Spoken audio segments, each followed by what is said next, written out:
Macherla Hitler Pinnelli Ramakrishna Reddy over action ఒక్కొక్కటిగా బయటపడుతుంది. YCP అధికారంలో ఉండగా 5 ఏళ్లు నియంతలాగా మాచర్ల నియోజకవర్గ వాసులను గడగడగా ఉనికిచ్చిన పిన్నెల రామకృష్ణారెడ్డి పాపం పడడంతో ప్రస్తుతం జైలుకెళ్లాడు. అయితే గత 5 ఏళ్లు పిన్నెల్ని ఎంతలా రెచ్చిపోయాడో వివరిస్తూ బాధితులు వీడియోలు సాక్ష్యాలుగా విడుదల చేస్తున్నారు. పట్టపగలు అంతా చూస్తుండగా టీడీపీ కార్యకర్తలకి నరకం చూపించిన పిన్నెల్ని వైసీపీ ప్రభుత్వంలో అధికారం మాటున తప్పించుకున్నారు. కానీ ఇప్పుడు కూటమి ప్రభుత్వంలో ఈ నియంత తప్పించుకోలేకపోయారు. టీడీపీ నేతల జంట హత్యల కేసులో ప్రస్తుతం నెల్లూరు సెంట్రల్ జైల్లో ఊచలు లెక్కిస్తున్న పిన్నెల్ని గత ప్రభుత్వంలో బెదిరింపు రాజకీయాలతో చెలరేగిపోయాడు.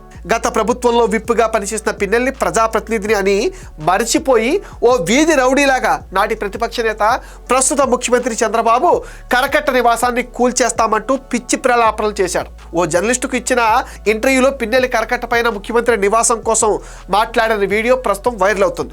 ఆ వీడియోలో పిన్నెల్లి మాటలు చూస్తే ముఖ్యమంత్రి చంద్రబాబు భద్రత పైన ఆందోళన వ్యక్తం అవుతుంది. ఈ వీడియో ఆధారంగా పిన్నెల్లి పైన గూండా యాక్ట్ కింద కేసు నమోదు చేయాలని ముఖ్యమంత్రి చంద్రబాబు అభిమానులు డిమాండ్ చేస్తున్నారు.